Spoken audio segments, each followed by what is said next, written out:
Hey, what's going on, guys? It's Paul Motley here with another podcast episode on Ultimate Affiliate Marketing.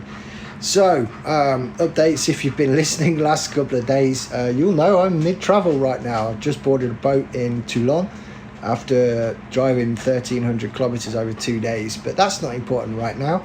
What is important, that I still got 4G, so I thought I'd better record this before we set off, just in case I don't want to miss out a day, because obviously I do these every day, so that I want to make sure that I'm providing value to you guys. So what can we talk about today? So, and apologies if you can hear something in the background. It's my dog eating. He's going to start panting and walking up and down in a second. So when you get to a certain point in your journey, right? So everyone starts out at nothing, right? But you got to think, right, well, there's certain levels and there's steps, I think, in anybody's business, and anyone that you see that's really successful has been through it. You can hear him drinking now. It's great, isn't it? You go through several steps, yeah, and it's almost like a ladder of success. And we talk about value ladders and stuff like that, but you actually have your own ladder of success. And right at the beginning, right at the start, you are on the bottom rung, okay, right? And it doesn't mean to sound that you're no good. It's just the fact that there are higher levels that you can achieve. So when we go from affiliate marketing and then you start looking, okay, right now I want to start creating my own product. I'm getting results in what I'm doing and people are interested. They want to find out about my results. So now you can actually start doing trainings and create products, whether that be like PDFs or free videos or even paid PDFs, paid videos, paid trainings, one-on-ones, all sorts of stuff, right? There's a level there. And the best way to actually start doing that is to focus on, like I said before, focus on your success. Find out what people are asking in the groups that you're part of, because believe me, they will all be, there'll be certain questions, and if you keep an eye on it, there'll be questions, people saying, how do I do this, how do I do that? Those are the type of things that your audience are already asking for solutions for, okay? Right, so that's an inside tip for you, so you can go ahead and find out these things, and obviously then you can create products around them.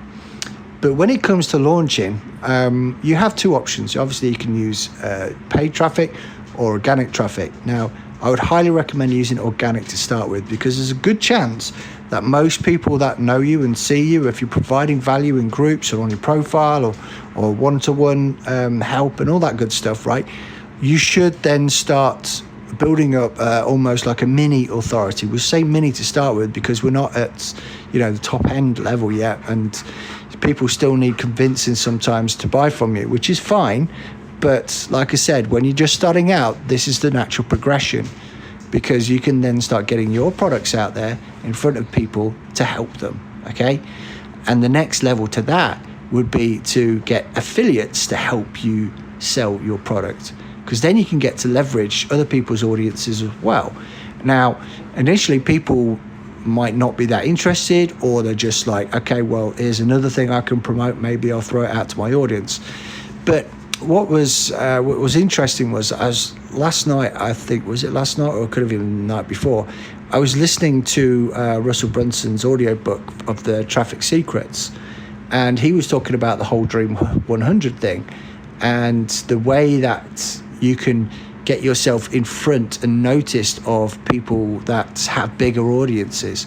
And it's never going to be as simple as just popping them a message and hoping they'll take it or they'll promote it, because no matter how good your product or service is, believe me, to get prime time with their audience is almost impossible. I'm not going to say it's impossible, but it can be right from the start, yeah? So you've got to almost kind of like give them more value and let them try and notice you. And you can do that by buying their products, giving them testimonials, helping out in support groups, which their paid programs are part of. Those are the type of things that is going to start, believe me, they do check these things out, and they do look and they do listen, and they start seeing the same name coming up. They're going to start taking notice. And, at some point you can obviously pop them a friend request, maybe, if that's available. And don't be disheartened if it doesn't get answered straight away, because even myself, I have like 1,000 friend requests right now, and I barely have time to get through them all, so it's sometimes really difficult. And I notice other people when they start coming to me and start asking me questions and stuff, right? So it does work, and there's a right and a wrong way to do it, obviously. So you don't want to be just sending them a message saying, please help me sell my stuff. That's just not going to, it's going to fall on deaf ears. They're not going to be interested, and they'll just move on. But like I said, if you start trying to build that underground sort of guerrilla tactics, guerrilla marketing style to get in front and find out how they're promoting their products, find out what the products are, go and buy the products, invest in it, because long term it's going to be way better for you if they decide to promote your product for you. And you can give them extra incentives as well. I mean, one of the things that Tony Robbins, when Russell was trying to get Tony Robbins to help sell his book, he put an offer towards him and says, look, what I want to do is I want to tap into your ads account, and I will run the ads, I will pay for the ads, and I'll also give you $20 for every book sale. And it actually spent like 10 years building up this relationship in order to ask Tony in the first place. And of course, for Tony, it was like a no-brainer. He knows that Russell did some great stuff, and obviously really knows what he's doing and has a lot of respect in the industry. So that was an easy win for Russell right there. And of course, it wasn't just Tony that he targeted. There was a whole bunch of people, so that when this book actually came out, they had a huge rush of sales. Okay, so this is the sort of thing that can help. And again, you don't have to go right for Tony Robbins to start with, because that could be way off, but you can go for other sort of like, we'll call it mini influencers in your space. So other people that are really crushing it, other people that are starting to show their heads above the head and shoulders of everybody else. And those are the type of people that you can start doing these joint ventures with. And maybe it comes to a point where you do actually like a launch together. So it's a product launch that you both create, or a few people create.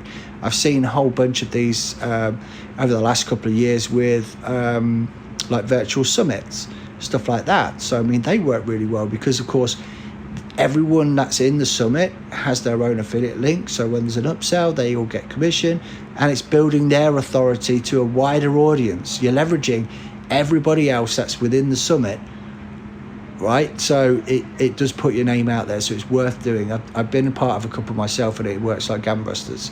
So anyway, I'm going to be able to upload this now. So I'm going to knock off, get some rest, and I will catch up again with you tomorrow.